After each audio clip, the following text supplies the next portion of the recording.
The Marinade. There's no O in Marinade.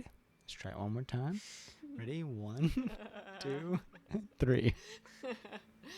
The Marinade. Marinade. Bone Marinade.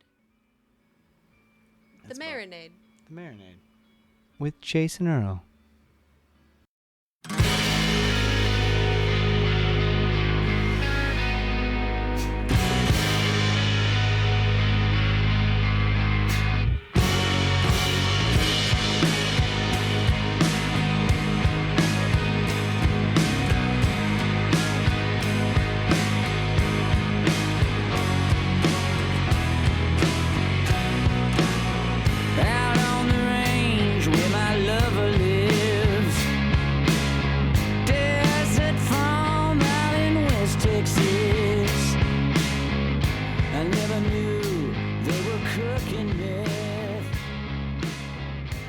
Welcome to the Marinade with Jason Earle. Thank you so much for your patience. It has been entirely too long since we've released an episode. One of those things happened, where we had a couple of episodes lined up with some incredible guests, and through no fault of ourselves or the guest, it just didn't work out. And so we haven't had an opportunity to release an episode until now, and we have 2 right in a row that I cannot wait for you to hear. This particular one is an incredible thrill for me as someone who's been a huge fan of Delta Spirit and Middle Brother and Matthew Logan Vasquez's solo records as well. I can't believe that Matt sat down with us and spent so much time. Matthew Logan Vasquez is a maniac in the best way, and I'll try to explain that both in the intro and then also hopefully that comes through as you listen to the episode itself. He walked through the door of Little Indies in Orlando on a Friday night at about 5 o'clock wearing a t-shirt and some comfy looking sweat shorts and a hat best described in my mind as Matt's iconic Austin chic hat. He's just the coolest guy.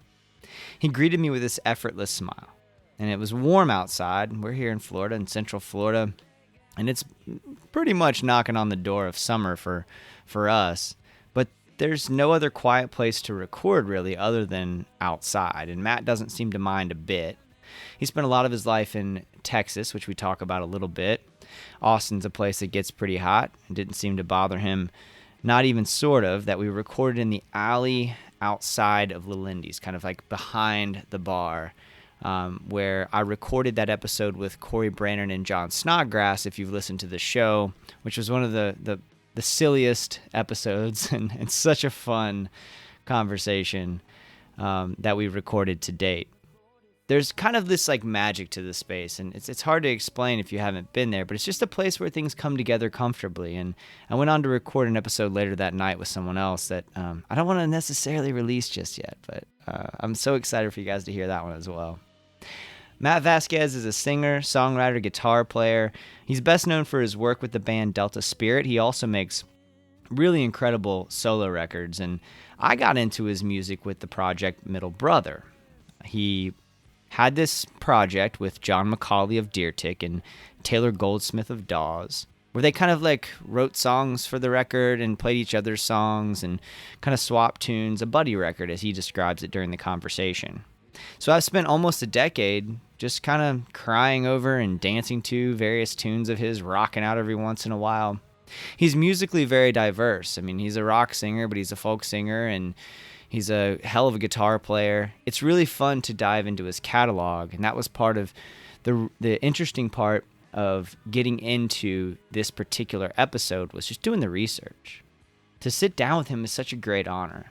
That he would be so gracious with his time and open with his creative process was beyond exciting for me. Matt is always 100% present. It's a fact I learned from watching him chat with fans hours leading up to the show, and then after his unbelievable set with his absolutely incredible power trio that he played with. Look, I mean, I'm an easy audience. People who play instruments and or sing well just completely blow my mind. But seriously, this is one of my favorite shows I've ever seen. You, me, Set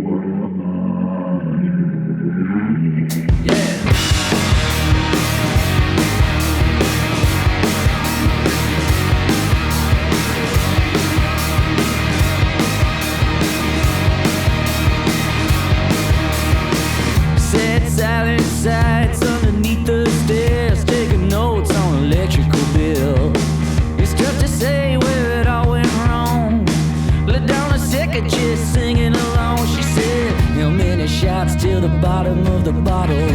How many cards are missing from this deck? How many nights till I finally pull the trigger? The answer's none, but I said not yet. This house is so haunted. No prayer gonna save you from it.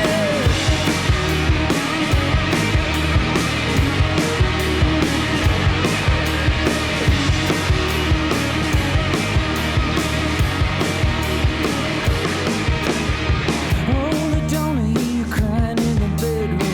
Oh, I don't feel you walking through me. Oh, I don't see you standing in the moonlight. You're dressed in black and talking to the trees. How many shots to the bottom of a bottle? How many cards are missing from this deck? How many nights till I finally pull the trigger? The answer's none, but I said not yet. McCarthy's mother makes maddening mayonnaise. Okay. Yep, we're good. We're rolling. All right, let's throw out the notes and tell me about Norway. So first of all, we're at Little Indies with Matt Vasquez. What's up, yo? Oh, man. Thank you so much. Well, yeah, before we get to Norway, I want to thank you. And Yeah, thanks for having me. I really appreciate it. I've been a fan for a long time. I got into your music in the Middle Brother days. That's what Yeah. got me into it because I was into Homies. Deer Tick. And Yeah. then that's what got me into your stuff. So that's really cool, and we'll get into that too, hopefully, if we have Yeah, time. Buddy Records. Well, and you apparently have another one. I got another Buddy record. All right, so let's start with, you hit me with kind of a bombshell that you're going to, that you moved to Norway. Yeah, I left. I grew up in Austin, Texas, lived in Long Beach, lived in New York, moved back to Austin, made a baby, named it Thor Ulysses Vasquez. Then remodeled a house. Dad got, or father-in-law Ragnar, really cool guy. He got Alzheimer's, so my wife's 7 years married to me as an expat, so I'm returning the favor now. It's cool. It's cold. It's not cool. it's Ice really cold. fucking cold. Cooler than a polar bear's toenails. We live in this neighborhood called Eckeberg, which is kind of like an ice mountain above the town. It's cool. It's kind of like, if you ever been to Los Angeles, Griffith Park, it has all these beautiful, it's like beautiful nature, and then you have this great skyline view of the city. Yeah. And the people there are really friendly, nice folks, good bars. It's expensive. It's like $400 a week for groceries. Oh, my goodness. Yeah. 400 American dollars. American dollars, yeah. It's like 50 American dollars for a bottle of Jack Daniels. Oh, my God. Good. They don't even have tequila there, so I'm drinking pretty much Espolon Oh, my goodness. in a thermos. Man, that's insane. I mean, I guess I knew that it was expensive, but still, when you hear the numbers, it feels like it hits you a lot and harder. That's with the gas prices being low, so everything used to be more expensive. It used to be $25 for like a Big Mac combo. Not that I've ever eaten that in my life.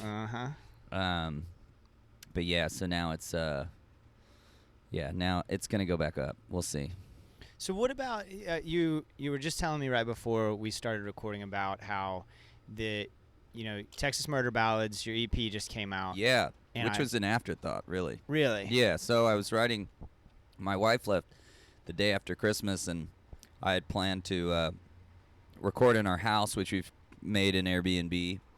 And so I started recording this record, and a lot of these heavier rock songs kind of came out of me, and there were enough of them to where it would have just like completely skewed the record, and everybody would have thought that the album I was making was just this one thing. And so instead of doing that, I skewed just one EP to dedicate my love for heavy music, and very much a facet of my love of live music and rock and roll, and being in a bar with your friends, screaming lyrics and loud everything. It's just the best. It's so much fun. And one of the things I was gonna say is that your solo stuff sounds more aggressive than to my ear. Yeah, it definitely does. So it's intentionally more aggressive than your stuff with Delta Spirit? I don't do anything intentionally. I just like and whenever I write a song, it's just the song kind of presents itself, and then I mad lib my way through it, like kind of figuring out the story. And a lot of times it's about me, sometimes it's about somebody else, or I make something up and tell a story, and there's always some kind of parable thing in there. But yeah, so I don't have control over writing heavy music. I just do it sometimes, and then sometimes I write country-ish songs, and sometimes I write kind of like more complex vocaled indie music with pretty stuff on it, All right. Excuse me. So when that's happening, are you sitting down to do the work, or is it just could a song come in the next 20 minutes and you have to start writing? So both, you don't really, it's the mind is a crazy thing, and sometimes the mind is awake and paying attention to that part of you, and it comes really easy, and sometimes it's super hard. I definitely, when I'm home, I pick up a guitar almost every day and try to write something.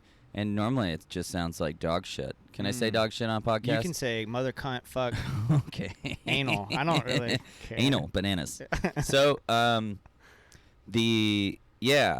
so I just kind of like, I'm always picking at it so that I can feel that I'm on the edge of something good when that time happens, It's how practice works, or being good at shit is. Yeah.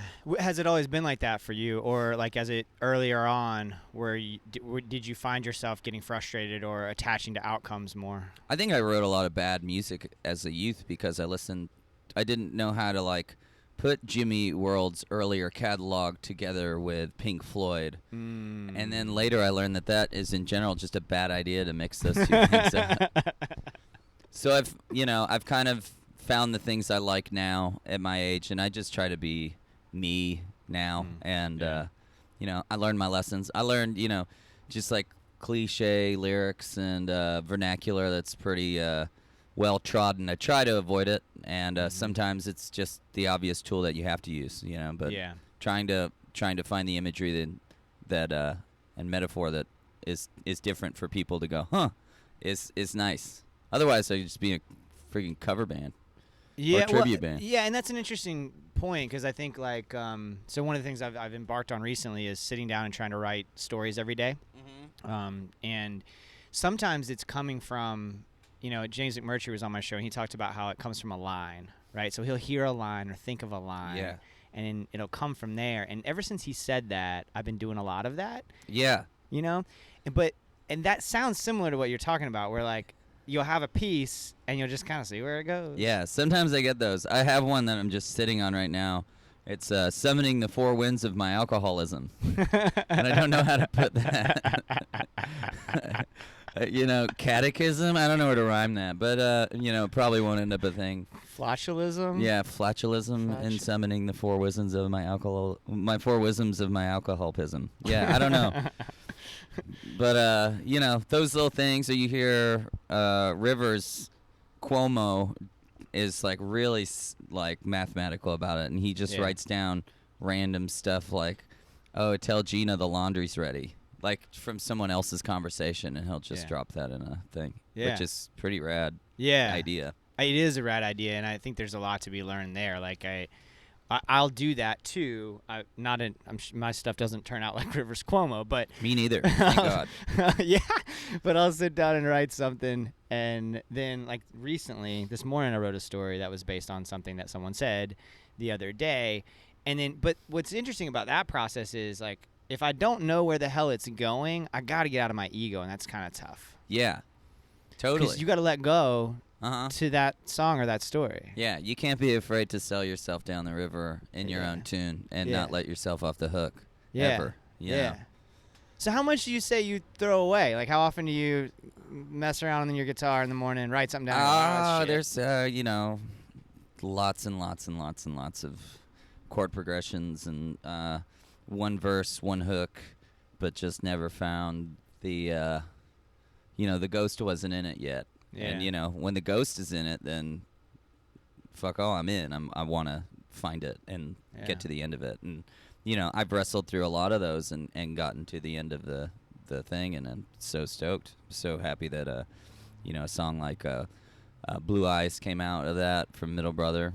Just like I have to figure it out. Yeah. But yeah, man, it's never one way, and That's I think really that like that's what screws up creativity is that if you only make a parameter for yourself to be in that, how can you be real? Because all we are as musicians nowadays, it's like we're trying to we're trying to build economy around our relationships so that we can travel the country and basically sell T-shirts. But the music part about it, when it all comes down to that part that is the most meaningful thing, the slug of it all, is that you're just trying to be on the edge of your creativity and be a real person, and be the real thing that people want to support over the years, which I've been fortunate enough and lucky enough for people to come out to my shows and still support me. Well, there's some luck involved, but there's also you There writing is. amazing songs. Oh, well, thank you. Yeah. I mean, you've recorded some incredible tunes, and your catalog is so deep. There's one of the things that I did. One of my favorite things about having guests on is just going through the process of listening through their catalog. So I've had Matt Vasquez songs and Delta Spirit songs, and like all this stuff. Middle Brother. I've had all that stuff on repeat, and it's been fucking fun, man. Yeah, thanks. Yeah, it's been so fun. All the records are just like yearbook moments, and I still listen to my own music. Do you? That was one of my questions. Yeah. I'll go back and remember times and try to like, and I hear it in my voice. Like when I lived in California and my twang dropped because I'm just surrounded by Californians, and then I go to New York and my twang came back because I wasn't connected so hard I wasn't just embedded into Californianism.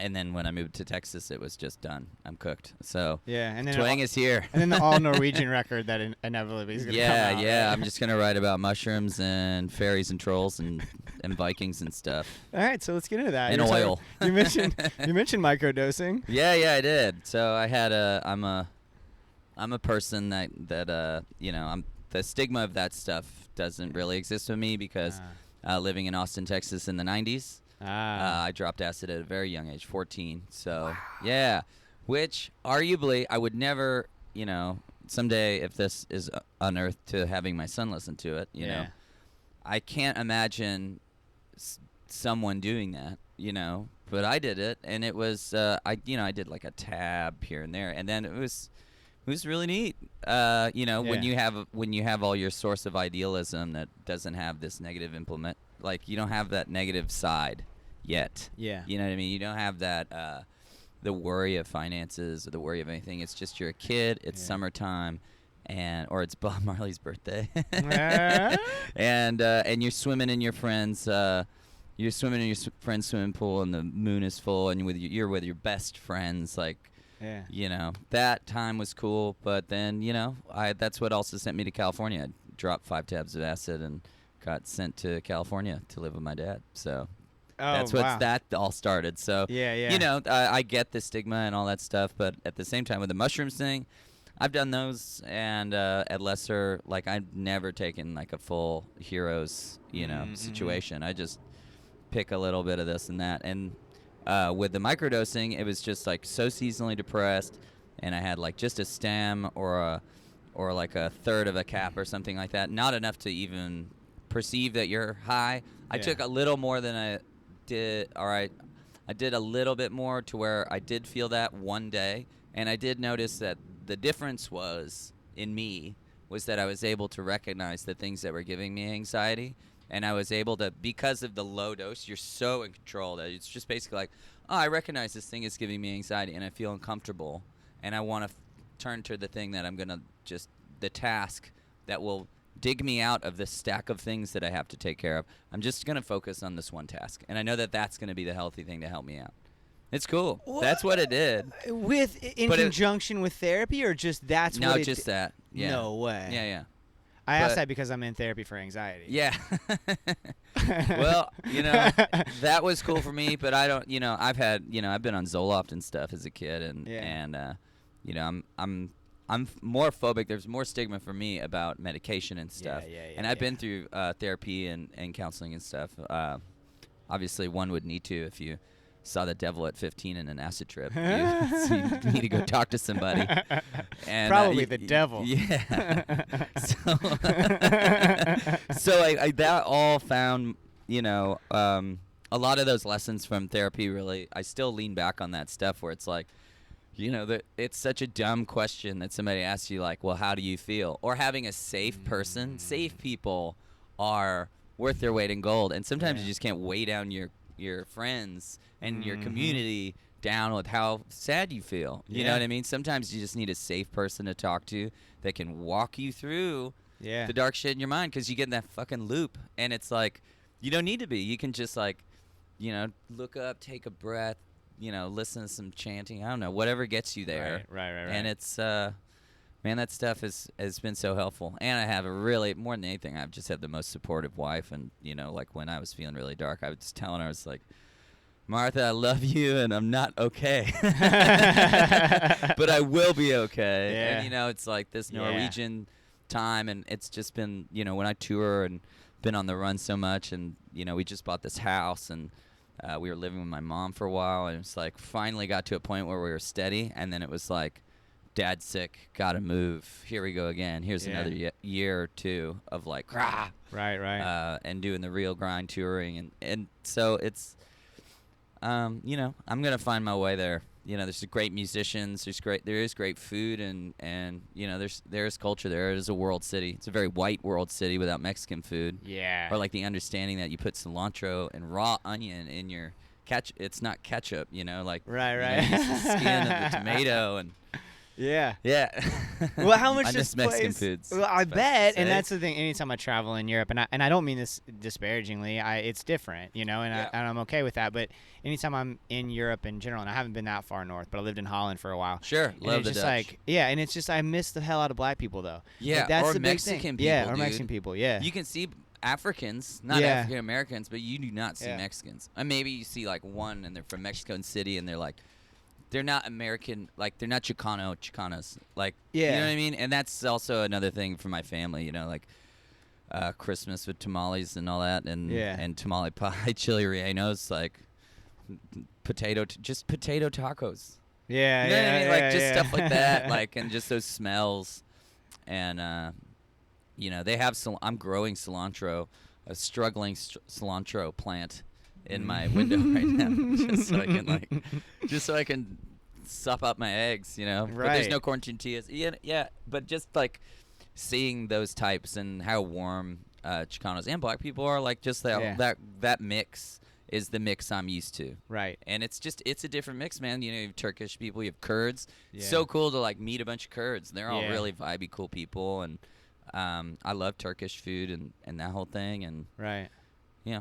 So it's just a different game, different cuisine. The Thai food, the Indian food's really good. If you love San Diego burritos, then get a doner. Right. And the right, donor right. scene there, especially like the Berlin donor, is basically the San Diego burrito. It's the same thing. They twice cook the ends of the bread and or pita or whatever. The Dutch donor is out of this world too. Yeah, so good. Yeah.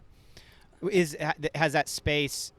How much does place impact your creative process? Has everything to do with Everything my to do creative with process. Like, I mean, I haven't recorded a record in the same place twice yet, and I have all my stuff in road cases, so I can go on the go. I pack up my van, and we just did this. So we were talking about Middle Brother, and tie it back into music. Welcome to the Marinade, where we just talk about. I had a bunch of friends, and that I knew were putting out records this year in the first quarter, and I was like, I knew they were gonna put them out like come soon, and so I wanted to record a record as they were finishing their records, so that when we are all on the tail end of our cycle, when it's the fall, when it's the hardest time to tour, that we could just go do something together that's really fun, make some coin, but that would be neat.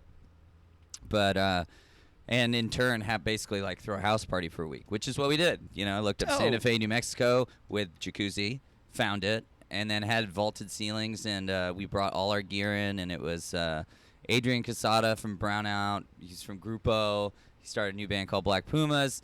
Noah Gunderson, Kelsey Wilson from a group called Wild Child, David Ramirez, this guy Jason Robert Blum, who's my favorite Austin songwriter, and then some of the guys from the Night Sweats came and rolled into town and hung out, and we had a good hang there, and we just made this rad record, and you can hear the party, like even in the sad songs where people are it's a very quiet, stoic moment in the record. You hear the door opening, and it's somebody waking up to go to the bathroom, or just kind of like waking up to someone playing like a really quiet song. And all the group jams are like funky, crazy. Steve Berlin from Los Lobos sat in and played on it. It's dope. It's crazy. That's fucking exciting, it's gonna be insane. And when is it? So that's probably gonna come out like September. It hasn't been announced officially yet, but we're doing Newport Folk, Pickathon in the Northwest, Hardly Strictly. There'll be a tour around. We're not going to be able to make it down to Southeast because everybody, it's basically like, here is this window that we can do this. And this is the same thing that happened with the Middle Brother record. It's just like so many managers, so many agents, and everybody's careers. Yeah. And so like we had 3 with Middle Brother. This was 6 people, 6 separate artists. So figuring out how to do it, and we're gonna do 1 tour. Yeah. So if you should get in your car and drive up to see us. I think the most south we get's like North Carolina and Nashville. I think those are like the only. Do you two remember about shows. when that is? Because I might be able to make that October. happen. Okay. Those will be in the tail end, like the 20-something of October, I think. I might be able to make that happen. That sounds like a blast. Yeah. So that happened, and that's gonna be this September, and I've already have and the Texas Murder Ballads EP just came out, and that was like we already talked about that. So well, we did, but I want to. So you know that I have 3 things coming out. That's so exciting, man, and because I have so many questions about Texas Murder Ballads, but you just got me thinking about. I want to circle back to the drug thing, and are you able to? Because you mentioned how it gives you this clarity of some sort, right? Does that clarity translate into creative process? Are you able to? Not for me. Okay. Like, I can't write high or drunk or anything like that. Yeah. I'm like, right before I go to bed, I hear a melody, or right when I wake up, drinking coffee. And like, just kind of that waking mind feeling. And I don't really get that with drugs or mushrooms or any other plant that enhances your life. You know, it's just like that stuff for me is maybe more. Kale. Maybe some kale, some carrots. Some Brussels sprouts, finely roasted, with a little soy sauce. Yeah. But you're gonna find, those pockets that carry you there. That stuff is like, it's just that helps me just be the normal, like, because when I'm writing, it's like maybe it's because I'm headed into a manic state, and that is like what's making me be able to hyper focus so much into finishing a song. You know what I mean? Yeah. So, just trying to be functional. But so you like, seem more than functional. You seem prolific. You I got 3 records in like 2 months. But I got a family to feed, and and I love my job. I love touring. I love traveling around the country with my friends. I love the fact that I'm just in Orlando, happen to be. Matt, that's so huge to love. So few people love their jobs. Yeah. It's so huge. I love my job. And it's so directly connected to your happiness. It took me a long time to find a job that I truly loved. Yeah. Right? And once I found that, just everything else started to make sense. Yeah. Because I never really struggled a lot with personal relationships and shit like that. Sure. But my own happiness, I struggle with a lot. Sure. Still, of course. Sometimes you feel run over, or like, because you're trying to help other people. Yeah. You're menching. Yeah, exactly. Yeah. Exactly. And it's a lot. Sure. It's a whole lot. Speaking of which, Texas Murder Ballads, the 2 songs that like really blow my mind are Sierra Blanca, the first song on the record, right? And then La Donna. Yeah. Those 2, I love the whole thing. But could you walk through like LaDonna and Lupita, 2 characters. That's exactly that's exactly what did it for me, I think. And like, who are they? Well, Lupita is a fictional character I wrote to tell about a town in West Texas, which is Sierra Blanca, and up until like the early 2000s was the largest sludge dump in the world that took all of New York City's like shit. Literally No way. took their shit. And then when that closed, I imagine that the economy took a little bit of a dive, but it's probably one of the most messed up border stops in America, where John and Delta Spirit went to jail there. So he kind of got a firsthand experience. He had a sample prescription, so that's something that doesn't have his name written on it, for this thing called Provigil that his mom got from her doctor, to just like a thing to stay up. It's kind of like an Adderall, but it's not an Adderall. Yeah. And, we would only take it to like, oh, we're chasing a bus on this tour. And it's like, oh, the Shins are driving like an overdrive 12-hour show. So it's like, we don't even get to sell merch at that point. It's basically like, play your half hour and get on the road. Yeah. And so when you have shows like that, taking an upper, which is exactly what stealth fighter, that's the drug that stealth fighter pilots would take and stuff. So wow. we got pulled over, and John, now currently going to be or studying to be an Anglican priest.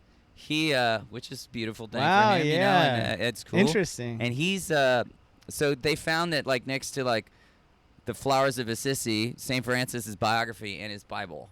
And they pull it out and like, whose keys are these? We're like sitting and holding and stuff. And so he went to jail for a night, and he met a guy that had a drunk driving thing and couldn't afford bail. Mm-hmm. And so he had been just sitting holding in a tiny jail for 6 months, just waiting to see a lawyer, waiting to see a judge, just nothing. Or like What no the public defender. Fuck. Whole thing. I mean, that's just the justice system in general. Yeah, but that for is poor people. very illegal. Yeah.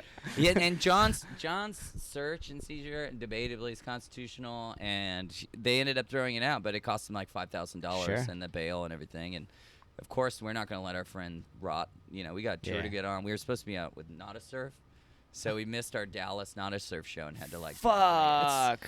That's what it is. It was Yeah. kind of. It's kind of a fun tour story. That's also where Yeah. they busted Willie Nelson, which should be a crime against humanity. Yeah. And also yeah. Fiona Apple, which is like, come on, man, give me a break. Yeah, those two the people whole should thing. be able to murder somebody on Fifth Avenue. Hey, let's not bring up that guy. I don't want to talk about him. We don't have to. Yeah, but I did think that Lupita was going to be related to that, but we don't have to get into that. It is related to the Bubba Texan providing for the if it wasn't for that border stop, I wonder if that economy, and that's my question in the song in the second verse, is really like, I wonder if that economy would even exist, or that Yeah. town would even exist, because of it's like there's like two different bail bonds places, there's like a thrift store and a gas station, and Yeah. just burn out like hotels. Nobody wants to stop there. It's a rough spot. It's also it's also the desert, and it's really pretty during sunset, and if you're a desert person, I'm sure it's great. But as like a town, I would prefer El Paso or Las Cruces. Yeah. Yeah, LaDonna is a whole another bag of worms. So LaDonna is about is the name of the person that passed away in my house before we bought it, and she died,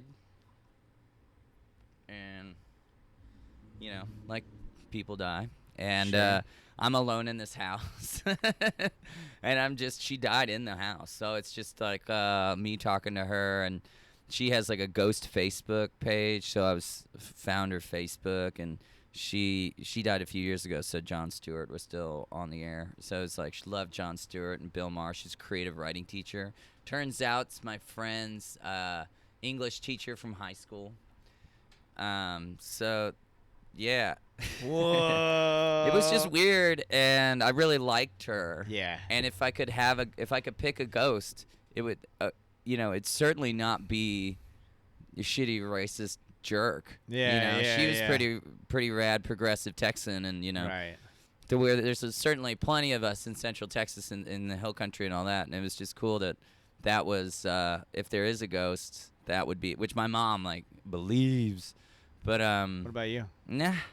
Some weird things happened. Yeah. When I was making my record, and noises, Yeah. lots of noises, but it's, my own brain, our brains are really powerful, Yeah. and perception is not it's not always or it's never real, you know. Yeah, But yeah.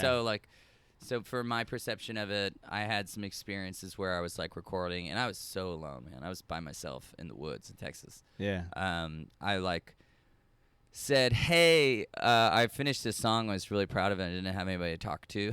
So I was like, hey, pretty cool verse, huh, LaDonna? Because she's a creative writing teacher. Yeah, I was yeah, like, yeah, don't yeah. you think it's nice? And the temperature in the room dropped like 10 degrees, and I just got the chills. Oh, shit. And then I recorded that tune, which is going to be on the LP.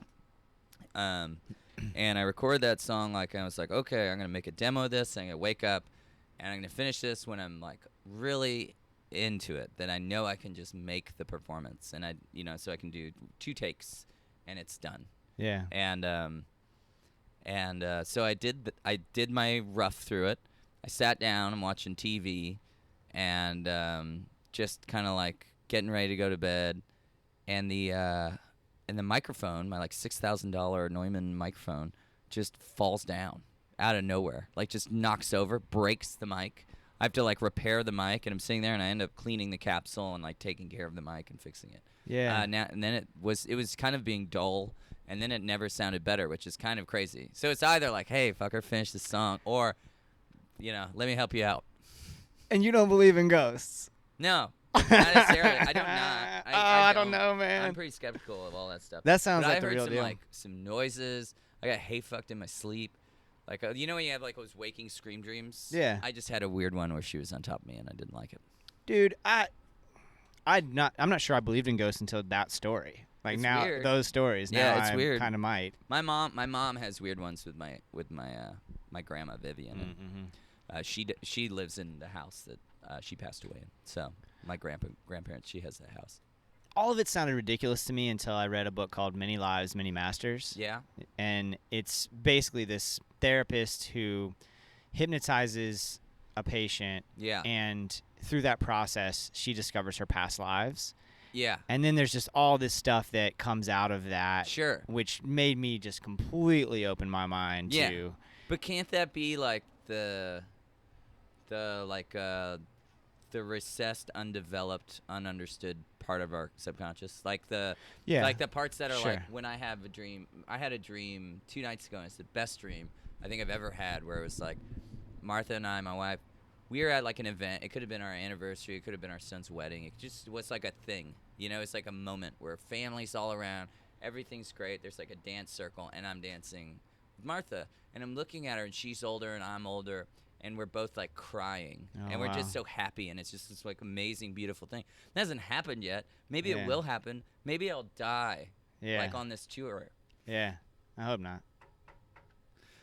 But you know what I Really mean? hope Like, you can't control that shit, and it's just like, and nor does that like have to be prophecy or whatever. Yeah, but it it's could very well I be. just prophecy on myself. Yeah, yeah. You know what I mean? Because yeah. like, for me, it's like what it did leave me with was this feeling that that when I went to bed thinking about how much I love her, and that feeling, is like how the desire for that moment to happen. Because I want that moment to happen. I want my marriage to work. And win. Right. And it's good, and I love it. Right. And so I want to keep making it work. Yeah, even though I'm on but tour all like the time. even here, right? And she's in Norway. Yeah. But the way you're talking about Martha is the very few people get there. I feel like, and when they do, and I've been there and am there, that feeling is a completely different thing from any love you felt anywhere else, or any kind of, even any inkling of love or what you thought was love. Like, there's a different thing it's there. always a developing, but that word is like a developing definition. Sure. So, new love. I watch movies now, and I see new love, and all I can think about is like all the fights that are about to happen. And I like that I have this partner in crime. That's the thing that I love about my grandparents' generation, and how they've been able to make it work, and their love for each other is still, well, they're on their way out. Yeah. But that love is so powerful. I want to know what that's like to have that level of intimacy and friendship.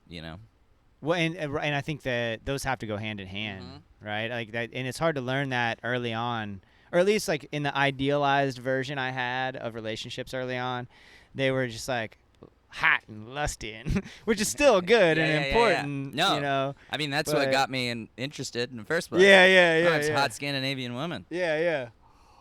And when I kissed her, I was like, how did I trick her? Yeah, fuck yeah. But I do feel like most women I've dated, I've felt that way. Yeah.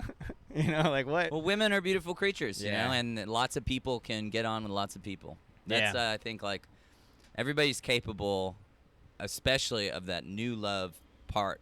And that has, like, a big, wide, frothy Venn diagram for us. You know, how many people there are and, like, our common experiences or our non-common experiences that are interesting to the opposite person. Right. You know what I mean? And that stuff's so intoxicating. You know? Incredibly. Just meeting a person. I'm intoxicated talking to you, man. Yeah, likewise. Like just like rapping and you feel life and you walk into it, you know? It's cool. Yeah.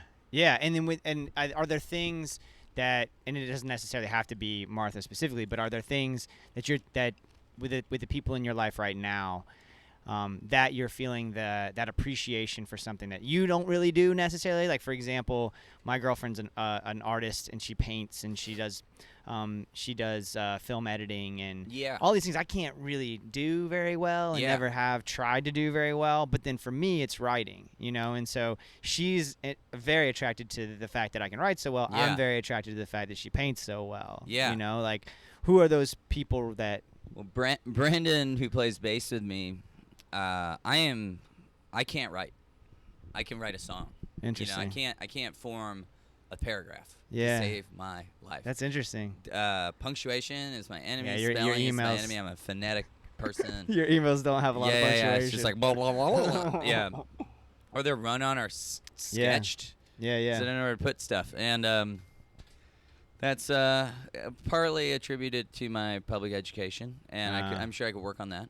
But Brendan, but it's also my mind, just how it runs. Right. It's just when I read stuff, it's a miracle I got through Brothers Karamazov the way I did. I had to reread that thing. But I finished it, and you know, it's like, and I still work on stuff like that. But with people like Brendan, where it's just like completely effortless. So like if I have to send some really important email, not that yours wasn't important. Sure. But if I have to send a really important email to somebody, I give it to Brendan and just say, hey, man, fix this. Well, and that gives a window kind of like to the folks at home, because I don't usually talk about this part of the process, but I think it is really cool how a lot of times, and you mentioned managers and that kind of thing earlier, a lot of times when I'm booking somebody, there's a lot of back and forth with a publicist. And then there's like a manager involved. Yeah. Yours was like your publicist said yes, and you and I were emailing. Yeah. And it was just such a cool, like, it connected in a different way. Yeah. You know, I felt more comfortable coming he's not into it. He's not on the clock with me right at this moment. So it's basically like he just forwarded the email along. Oh, yeah. Because you pulled it off my Facebook or something, right? Yeah, I don't remember where. I think I was like, oh, shit, Kip's still emailing me. I need to, like, switch this up. Yeah. But, like, it doesn't have to be hard. I just, like, make a note. And sometimes I forget. You know, but like, that process was cool though, because it's just you know, it's just a natural thing. But you're definitely not the only songwriter who I've emailed with who can't fucking put a sentence together that is grammatically correct. It's just you know, your mind wires in iambic pentameter, or in some loose version of that. Yeah. I don't know. That's really interesting. Yeah. Like, you just see sentences differently. Right. So when you said, oh, man, that's really interesting. And also I drop stuff. So, like, I can read a sentence and, like, miss whole words. Interesting. Because maybe I'm reading them, like, maybe I've just spent so much time playing, like, I played in churches and played all sorts of stuff. And it's just, like, playing other people's music and like, having to catch the other stuff. It's normally I'm looking for the chord underneath the word or, like, some kind of weird thing in your brain. Yeah, I don't know. Maybe that's it. I don't know. Maybe I'm just super fucking dyslexic. Well, I was going to say, have you ever been diagnosed? No, but I'm sure I am. Yeah. I'm sure I'm something. Whatever it is, I'm not the normal thing. Because that's a lot of time, and it comes in so many different forms, and I think a lot of folks don't realize that, how dyslexia can be so many different things. You're dropping off sentences, or some folks, like the word, for a lot of kids too with ADHD, the fucking words are moving around. Yeah. I can't even imagine, man. Like these brilliant kids who can't, like, read a page because the word's doing this when they look at it. Yeah. I'm so fucking Brains- lucky. you know? Brains are funny things. Yeah, I mean, was destined to never further my education that way. Well, and that's an interesting thing. Like, there's plenty of people out there who are way smarter than me, but who the words are moving around. But I have more choices because when I read it, it looks like what society expects it to look like. You know. But we both. I think it's a tribute to like the human psyche and mind and culture that we can all make our own way. You know. That's cool. That like that all works that way. Yeah. Yeah, man. Thank you so much. Yeah, that was perfect. Cool. I can't wait for the show too. Are you gonna can you give me some insight into the set list, or do you know? I need to rewrite it. Okay. But it's mostly loud. Some Middle Brothers stuff, some Delta Spirit stuff, my stuff. You know, it's all great. mixed. Texas Murder Ballads. Yeah, stuff? yeah, Good. definitely. It's just all about trying to get people to, have a really fun time and tip well at the bar and stuff. Yeah. That's great, man. Yeah. Matt, thank you so much. Appreciate I really appreciate it. It's tough to say where it all went wrong. Let down a second just singing along. She said, how many shots till the bottom of the bottle? How many cards are missing from this deck? How many nights till I finally pull the trigger? The answer's none, but I said not yet. This house is so haunted. No prayer gonna save you from it.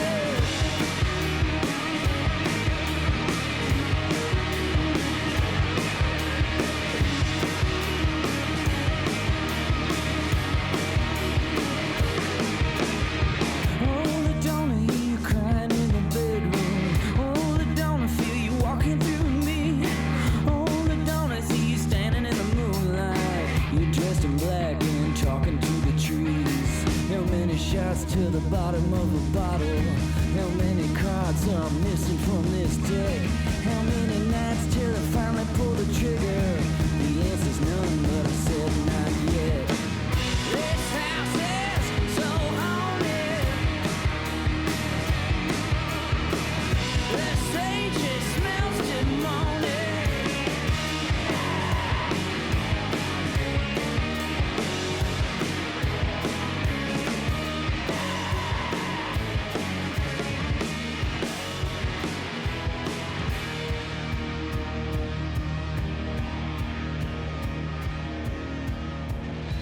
Oh, I don't hear you crying in the bedroom. Oh, I don't feel you walking through me. Oh, I don't see you standing in the Matthew Logan Vasquez, everybody. Matt Vasquez. If he's coming to your town, go see him. If he's coming near your town, drive to go see him.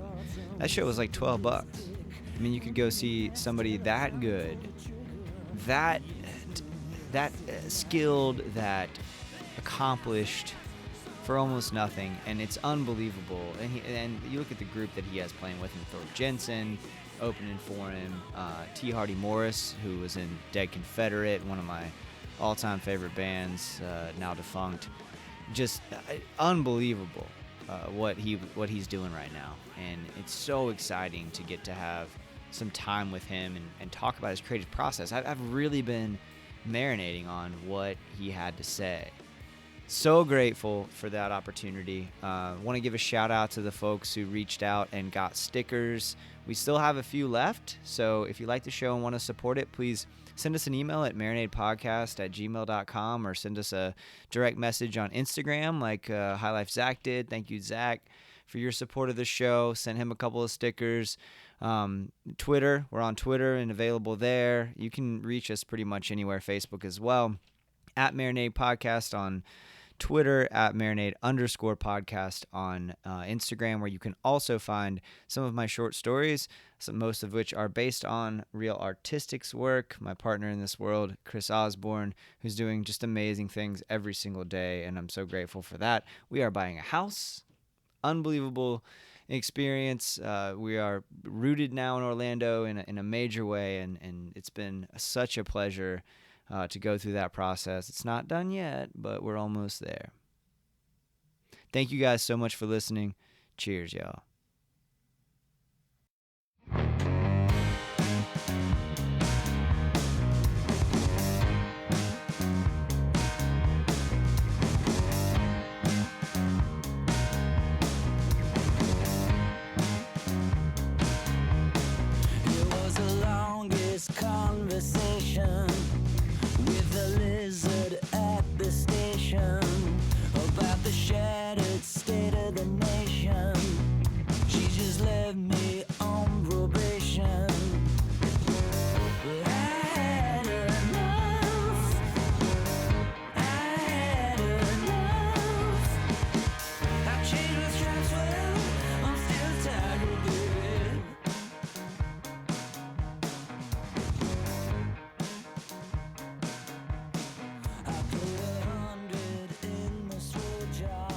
All right, thank you so much for the feedback on what I'm getting down on.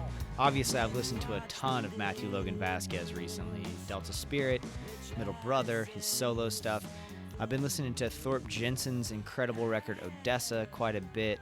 I've been reading Invisible Man by Ralph Ellison, which I was reading the last time we talked, and I'm almost done with. Unbelievable book if you've never read it. Thorpe Jensen recommended to me Cocaine and Rhinestones, which is a podcast about like 90s country music, which is like the music that I cut my teeth on and kind of grew up on. In fact, Wynonna Judd that was the first CD that I ever owned. And like back when they had the long boxes, if you're of a certain age, you'll remember this. They had the long boxes, and you would buy it in this box, and then it would still be in the jewel case, and then it was impossible to get into the fucking jewel case. Anyway, that record was the first CD that I ever actually owned, and I grew up on the Judds. So hearing Cocaine and Rhinestones episode about Wynonna, it's actually titled Wynonna, is really cool. He tells a story in a way that I'm very envious of, and I want to learn from. I've been reading Invisible Man, as I said. I'm looking forward to Micah Schnabel's book, Hello, My Name is Henry. Micah's coming back to Orlando, and I'm hoping to catch up with him in June. He and his partner, Vanessa Jean Speckman, whose art is incredible as well. I'm hoping to catch up with both of them. They're in Europe right now, and we'll see. It depends on what happens with me, because I haven't been hiking in a long time, and I'm dying to go hiking. So I'm scheduled to leave the day they're playing at Will's. I don't know. We'll see if it works out. I hope it does. I'm reading. I'm going to read his book, Hello, My Name is Henry, and then lined up right behind that is a book that I can't remember the name of. That was the inspiration for the Have Gun Will Travel record, Science from an Easy Chair, and I've been listening to that record over and over again. It's a brilliant record. Have Gun Will Travel, good guys out of Bradenton, and I am just like crazy about that album, and so that's what I've been getting on there. Westworld, been watching Westworld. Don't know if that's a thing that you're into, but if you're not and you haven't done it, just do it. Go in. You're only one season and a quarter in, so you can get caught up pretty easily. But Westworld, unbelievable. Season 2's been great. And that's about it. At the moment, I feel like I'm manically consuming things. A couple great articles in The Atlantic recently. One of them about how the presidency has become unruly and how it wasn't designed to be that way.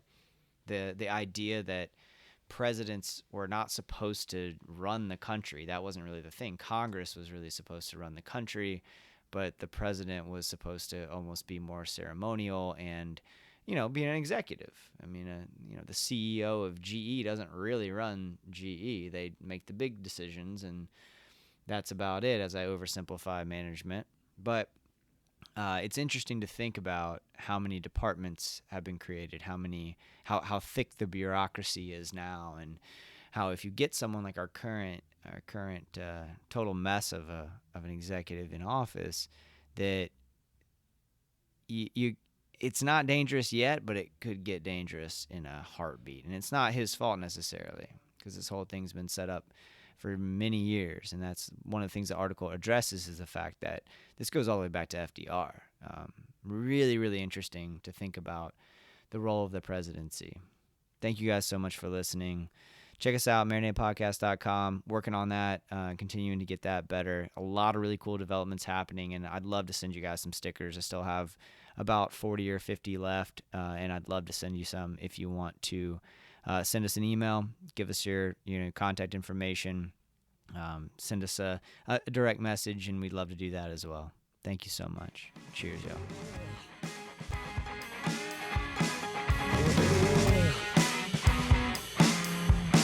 So now we failed in disagreement. Fortune favors entertainment. I'm on the opposite side.